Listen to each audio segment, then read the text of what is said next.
often think of prayer as an obligation, but for me, it's the very substance of life. It's the key to strength and joy.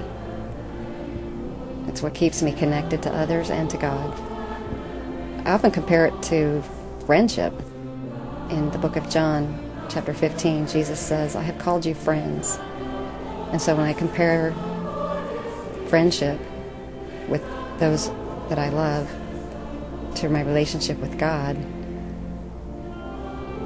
it's the same. The more that I talk to Him, the more that I pray to Him, the more that I involve Him in my life, the more my friendship and relationships develop and become deeper. Prayer keeps me close to others, too. It keeps me in solidarity with those that are far away, to friends and family, people that are right here in my church and in my family. Prayer helps me have a greater appreciation for preparing for heaven. It makes all of that concrete and practical. Helps me get a deeper sense of who I am, who God is, and it helps me love those around me more. One of my favorite books is a book called Praying Always by Sister Carol Jean Willey. And what I love about that book is I think I got the idea somehow that there's no wrong way to pray. Some of my favorites are the listening, contemplative prayers. There are many traditions and treasures of the Catholic Church. Going to Mass, celebrating the Eucharist. Spending time with the Blessed Sacrament is one of my favorite ways to pray. Holy hours, Stations of the Cross. I love praying the Rosary, something that was passed down to me from my grandmother to my mother. My family enjoys the Blessing Cup and uses that at family celebrations to join us all in prayer. Walking has become a daily prayer. I love journaling, lots of different ways to pray. Family life has really taught me a lot about prayer and has deepened my experience of prayer. In the late 80s, I met a guy. We were in the same singles group, and I couldn't believe how in the middle of a volleyball match or cooking for a church festival or on a camping trip, he would stop and get us all praying. Off the cuff, all together. It was amazing. And so I had to marry him.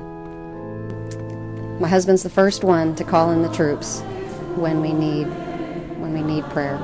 I can remember when we were wondering about having children, not feeling adequate, when I wasn't sure I would be a good mom, when we had a miscarriage after our second pregnancy, when I decided to leave the job security behind and start my own counseling practice. He would be calling people and asking them to pray for us. One family tradition that we started to pray together is we save our Christmas cards every year. And at the end of Christmas, we'll put all the cards in a basket on our dining room table, and we'll draw a card out, one every night, and pray for that family.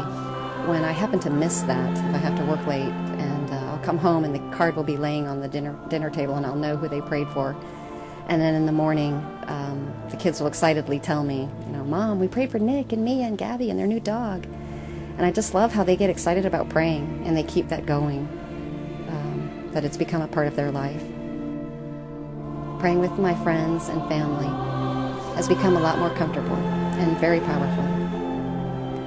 And even still today, when I pray by myself, I find that it's a time when I'm trying to clear my head out and not think about things and just be with God and do that listening form of prayer. And I find that at the end of the prayer, or at the end of my walk, a clarity to me about direction or about things that I have in my mind. So it's just a powerful experience, spending that time with God alone. So for me, prayer is not an obligation. It's that daily walk with Jesus.